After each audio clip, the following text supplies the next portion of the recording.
کائنات میں جو ہمیں ایک ناقابل یقین نظم و ضبط نظر آتا ہے، کیا یہ محض ایک اتفاق ہے یا پھر یہ کسی عظیم منصوبے کا شاہکار ہے؟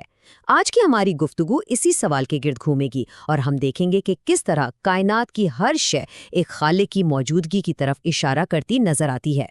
تو اصل سوال تو یہی ہے جو صدیوں سے انسان کو سوچنے پہ مجبور کرتا رہا ہے۔ کیا یہ پیچیدہ کائنات، یہ زندگی ایک ذہین ڈیزائن کا نتیجہ ہے یا پھر یہ اربوں سال کے بے ترتیب واقعات کا ایک سلسلہ ہے؟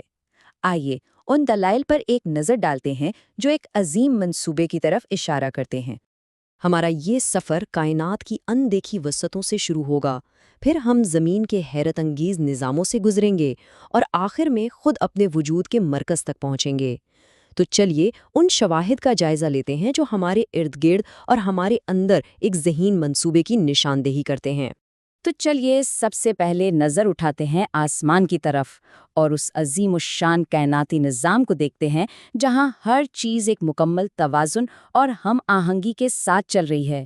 600 میل فی سیکنڈ، ذرا تصور کیجئے اس رفتار کا۔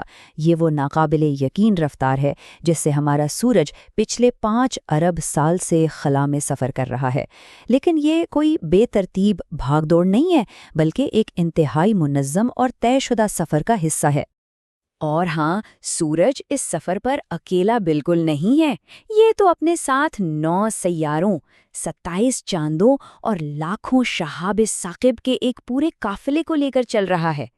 یہ ایک ایسا آسمانی کارواں ہے جو اربوں سال سے ایک ہی رفتار اور ایک ہی ترتیب میں بغیر کسی تصادم کے اپنے راستے پر گامزن ہے۔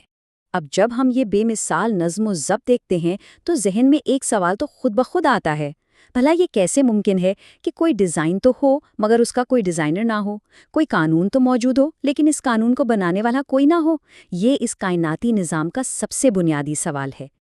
اچھا، اب ذرا کائنات کی وسعتوں سے واپس اپنے گھر یعنی زمین کی طرف آتے ہیں اور ان پیچیدہ نظاموں پر غور کرتے ہیں جو یہاں زندگی کو ممکن بناتے ہیں۔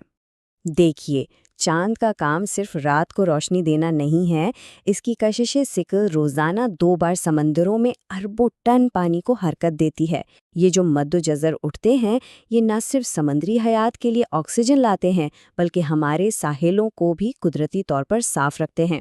زندگی کو قائم رکھنے کے لیے کیا ہی بہترین نظام ہے۔ پھر ذرا پانی کے نظام کو ہی دیکھ لیں، یہ بھی کیا کمال کا ڈیزائن ہے۔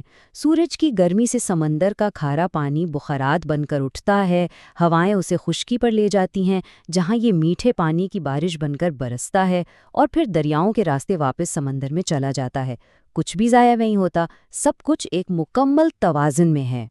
اور یہ سلسلہ یہیں ختم نہیں ہوتا۔ زمین کا اپنے محور پر 23.5 ڈگری جھکا ہونا ہمیں مختلف موسم دیتا ہے۔ اس کے گرد موجود مقناطیسی میدان ہمیں خلا کی خطرناک شعاؤں سے بچانے والی ایک اندیکھی ڈھال ہے۔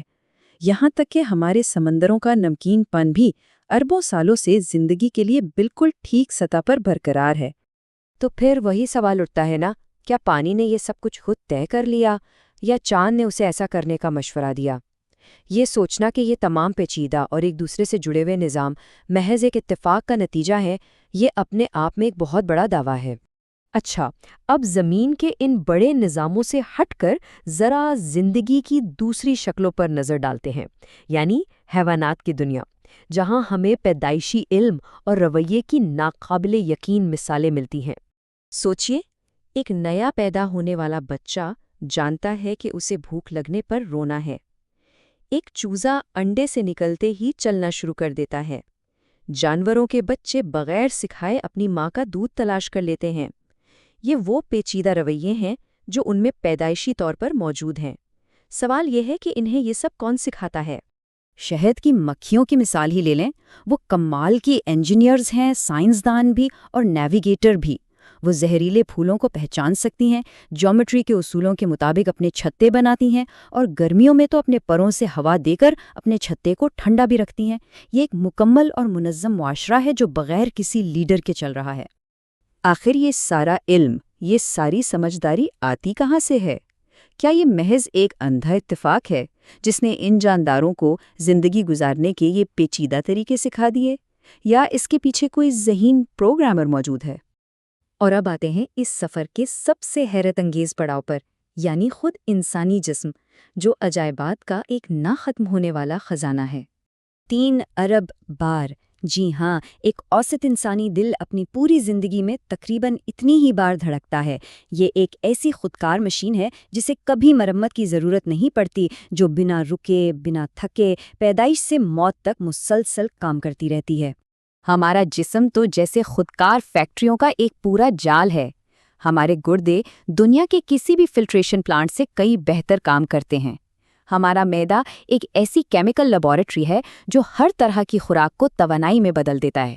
اور ہمارا دماغ، وہ تو ایک ایسا سپر کمپیوٹر ہے جس کی صلاحیتوں کو سمجھنے کی کوشش میں سائنس آج بھی لگی ہوئی ہے۔ اور اس سب کی بنیاد کیا ہے؟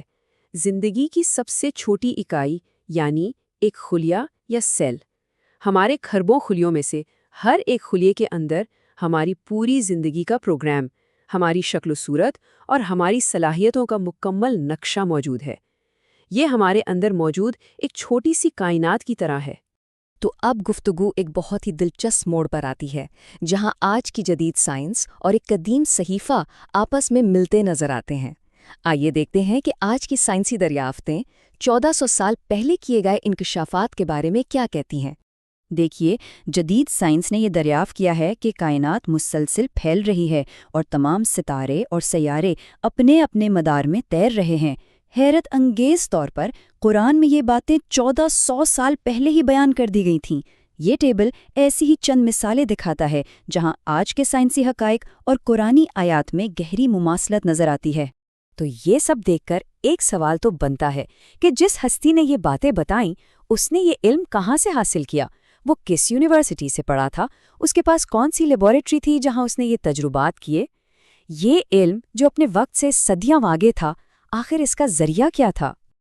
اور آخر میں ذرا سب سے بڑی تخلیق کے بارے میں سوچئے، یعنی زبان اور اس کے معنی۔ دنیا کی ہزاروں زبانوں میں جو لاکھوں الفاظ ہیں، انہیں کس نے بنایا؟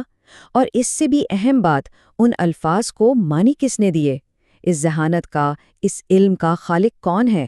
کائنات کی اس عظیم الشان نظام سے لے کر انسانی وجود کی گہرائیوں تک، ان تمام سوالات کا جواب اس ماخذ کے مطابق ایک ہی سادہ اور گہرے کلمے میں موجود ہے: لا الہ الا اللہ، یعنی اللہ کے سوا کوئی عبادت کے لائق نہیں۔